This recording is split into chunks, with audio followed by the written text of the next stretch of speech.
Bombers of the 8th United States Air Force, taking off from aerodromes in England, continue their round-the-clock devastation of war plants in Nazi Germany.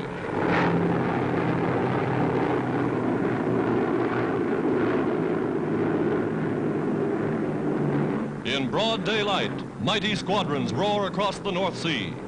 Over Hamburg, Germany's principal seaport and #1 war center, tons of bombs rain from the skies.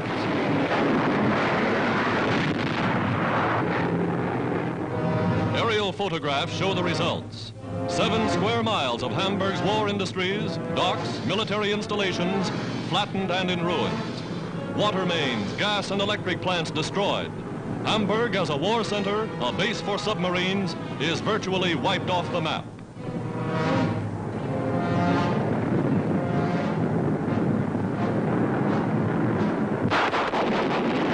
Battling their way home, machine gunners blast enemy fighter planes from the skies.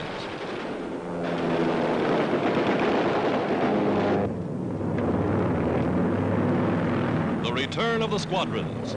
Jagged, gaping holes in many a bomber testify to the intensity of the futile Nazi defense.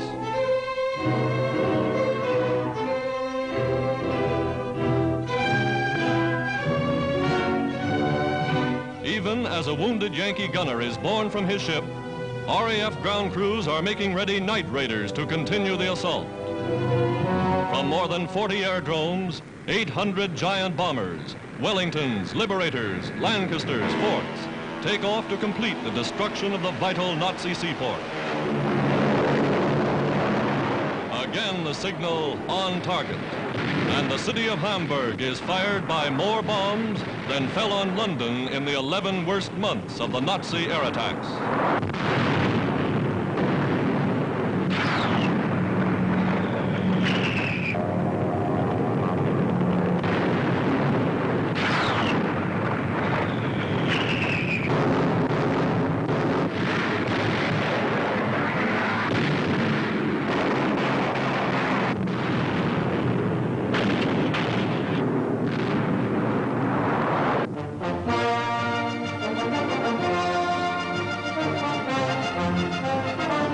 Ready for launching, the new U.S. aircraft carrier Wasp.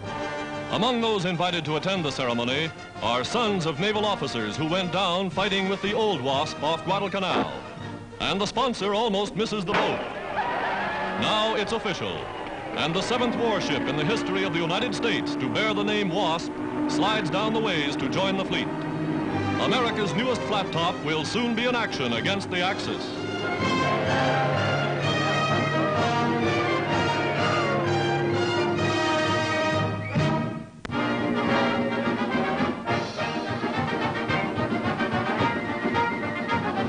"30 minutes from New York's Times Square, the finest trotting horses in America parade to the post for the traditional classic of harness racing. The Hambletonian, it's called. A fast-moving, high-stepping contest worth thousands of dollars to the winner. Most of the drivers are more than 60 years of age and veterans at this sort of racing. First time around, #3, Volo Song, the favorite, breaks away and loses the race. But it takes 2 out of 3 victories to decide the winner. And now the favorite is back in the running.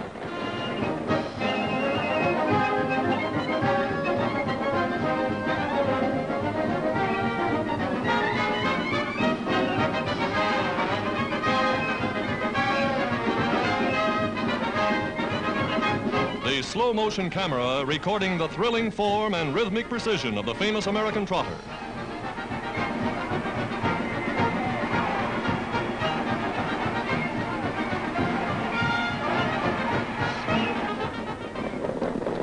And here's the finish of the deciding race. The crowd roars as Volo Song steps out in front.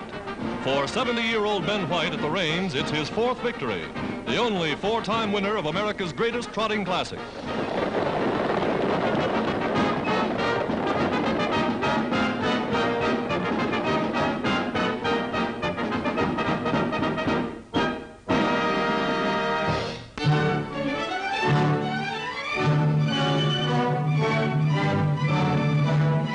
Quebec, Canada, scene of the 6th historic meeting between President Roosevelt and Prime Minister Churchill. With them, the Dominion Premier and highest-ranking British and American staff officers. Admiral King and General Marshall, United States Army Chief of Staff. The United Nations war leaders have said their decisions would become known on the battlefields in future action against the Axis.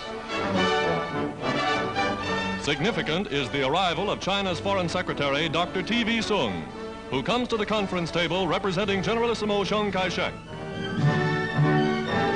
Premier King welcomes the Chinese envoy to Canada.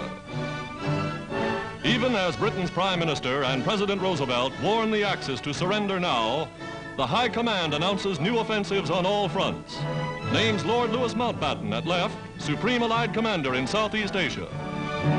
Britain's Air Marshal Sir Charles Portal and American Air Chief General Henry Arnold at left declare that new day and night air assaults on Berlin are already in progress. Plans for bringing effective aid to China. Plans for decisive blows that will end the war in the East.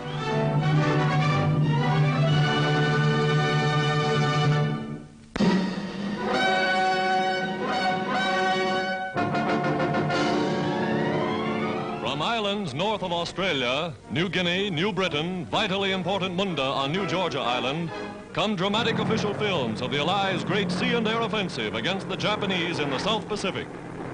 Planes over Kahili sight and bomb a Japanese cruiser.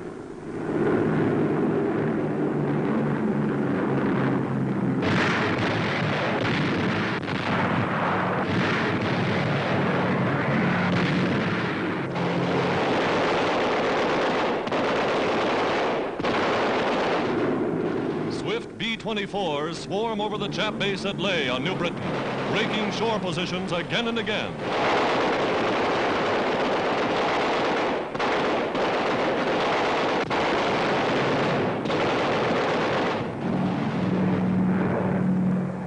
Enemy landing barges bringing reinforcements are machine gunned out of the water.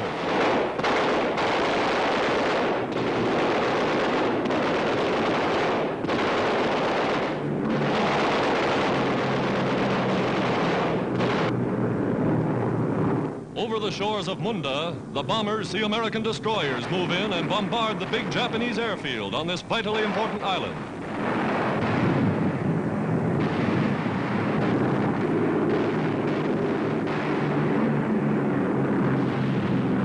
The smoking shoreline reveals the effects of the naval bombardment.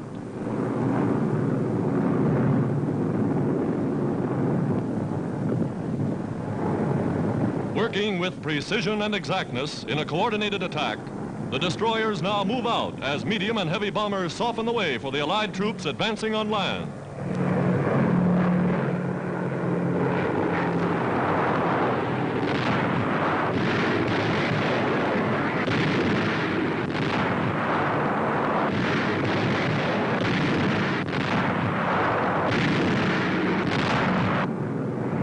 A giant bomber unloading a never-ending cargo of death upon the enemy. Perhaps this is what President Roosevelt and Prime Minister Churchill meant when they said decisions reached at the Quebec Conference would have a far-reaching effect in the war against Japan. Here is Allied air power, already smashing the outlying defenses of the Japanese Empire.